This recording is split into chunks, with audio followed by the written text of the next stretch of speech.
Lundi 26 février 2018, messieurs, dames, bonsoir et bienvenue à ces 19h45 de la télévision Labari. Puisque l'actualité oblige, tout comme à Niamey, à Tawa, la mobilisation était au rendez-vous hier dimanche. Les différentes couches sociales de cette localité ont répondu à l'appel des organisations de la société civile. Le reportage. La population de la ville de Tawa répond de plus en plus massivement à l'appel des organisations de la société civile active de Tawa. Ce 25 février 2018, comparativement aux deux précédentes éditions des journées d'action citoyenne, ils sont encore plus nombreux. Certains commerçants du grand marché de Tawa et des centrales syndicales ont rejoint le camp des marcheurs. Ce que nous voulons faire, c'est juste amener le gouvernement à revoir sa copie. Donc, loin des discours que font certains politiciens qui n'ont rien à voir avec notre combat. Le combat que nous menons, c'est un combat des citoyens. Raison pour laquelle, au niveau de la CGT, vous avez appris la semaine passée, nous avons fait une déclaration pour soutenir l'action de la société civile nigérienne. Donc, c'est dans cet élan que nous sommes aujourd'hui présents, debout comme un seul homme. Et Inch'Allah, l'appel a été bien entendu par nos militants. Ils étaient nombreux ce matin-là. Et Inch'Allah, le combat ne fait que commencer. Et Inch'Allah, la victoire au peuple. Les organisateurs se sont félicités de cette mobilisation intense et ont lancé un appel aux hésitants, car il s'agit d'une action citoyenne qui défend les intérêts du peuple.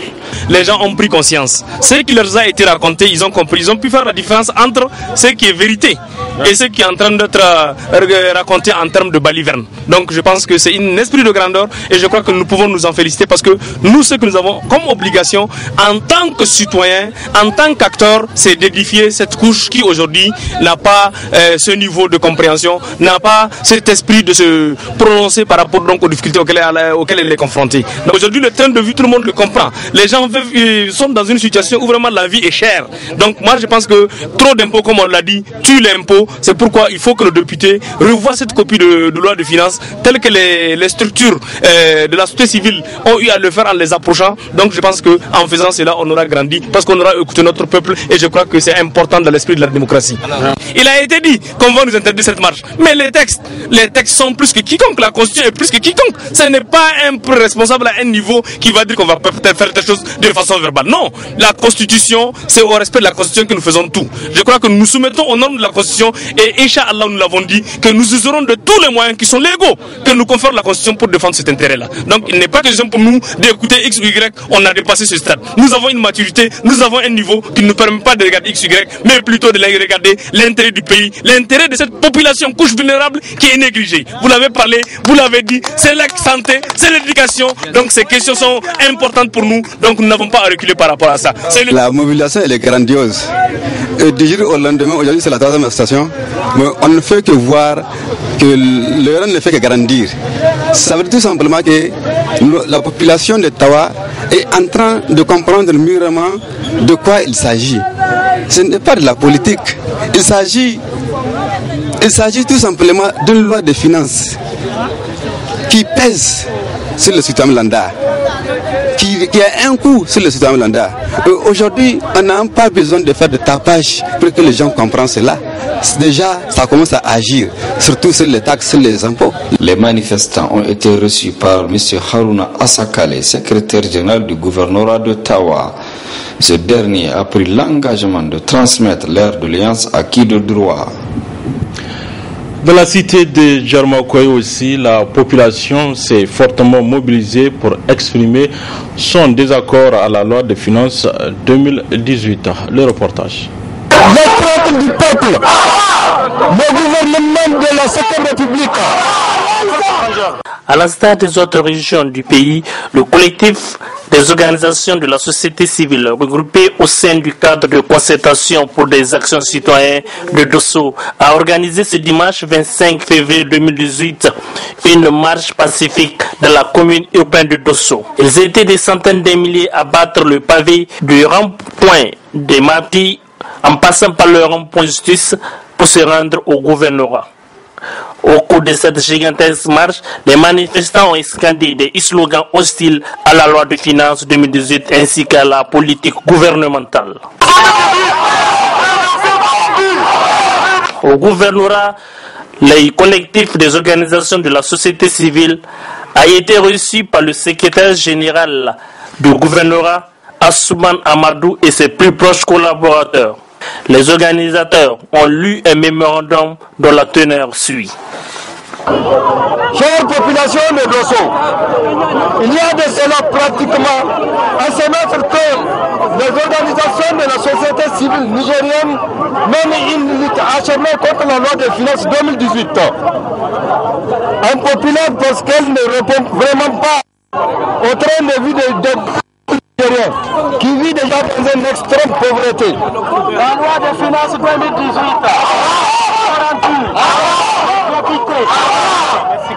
En effet, cette loi contient des mesures imposables trop pesantes, parmi lesquelles on peut citer la TVA sur tous les produits de première nécessité, l'impôt sur l'habitation, l'impôt sur les prestataires de services, la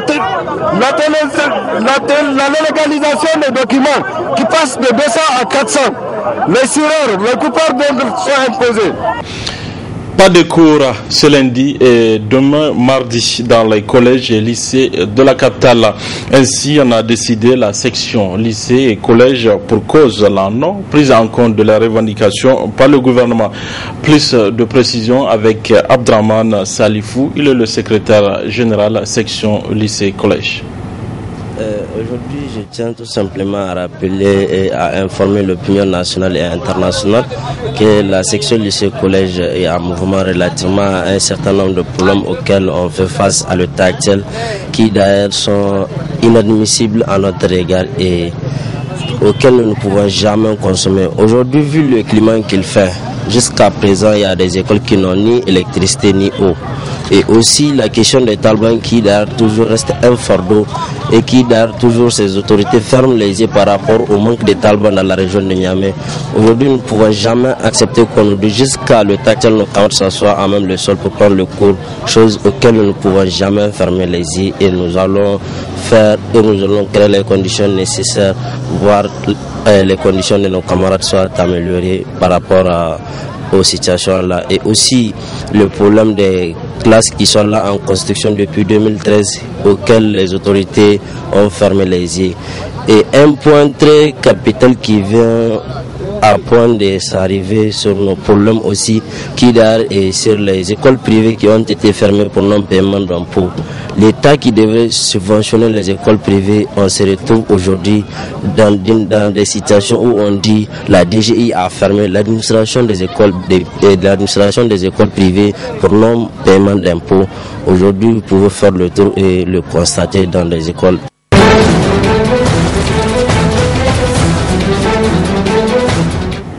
Au Congo-Kinshasa, la presse est divisée sur le bilan au lendemain de la répression des marches anti-Kabila, des marches qui ont eu lieu un peu partout dans le pays. On écoute un opposant qui réagit par rapport à ces différentes manifestations.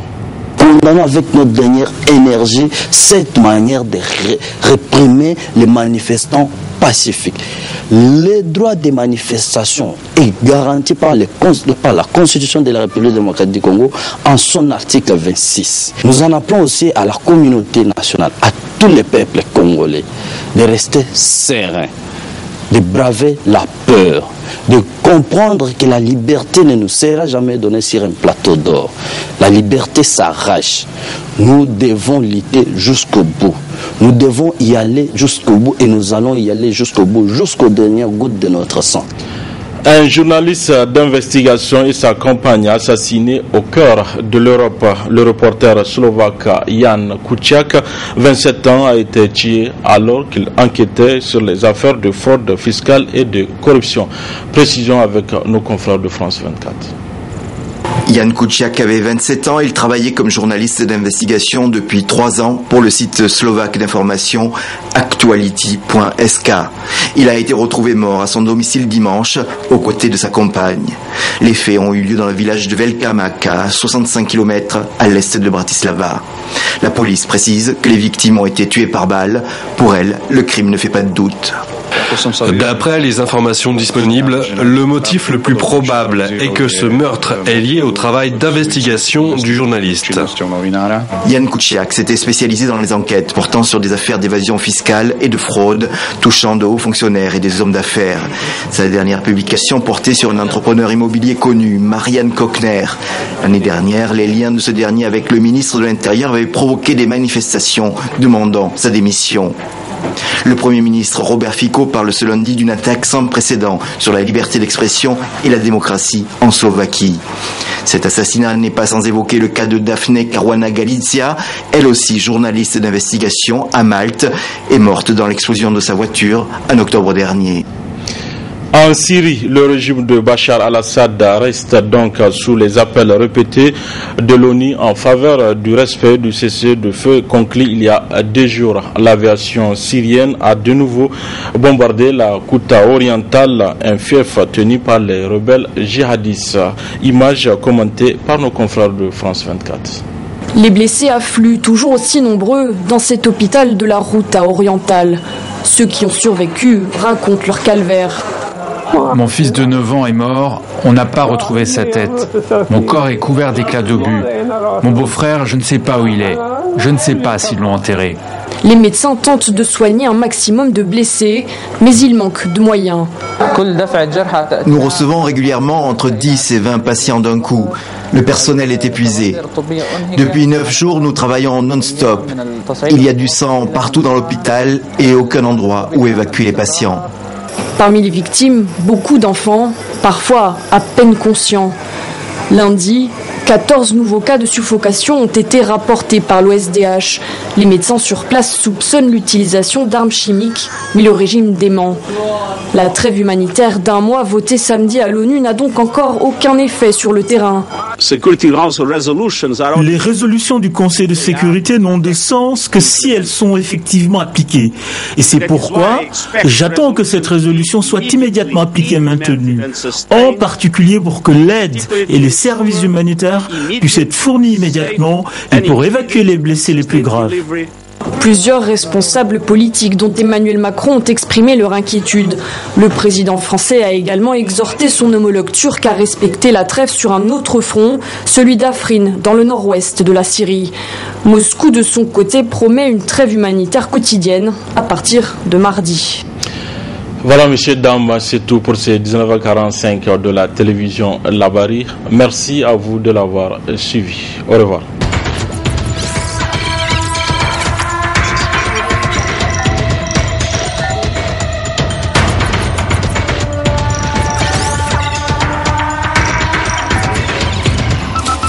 Audio Jungle.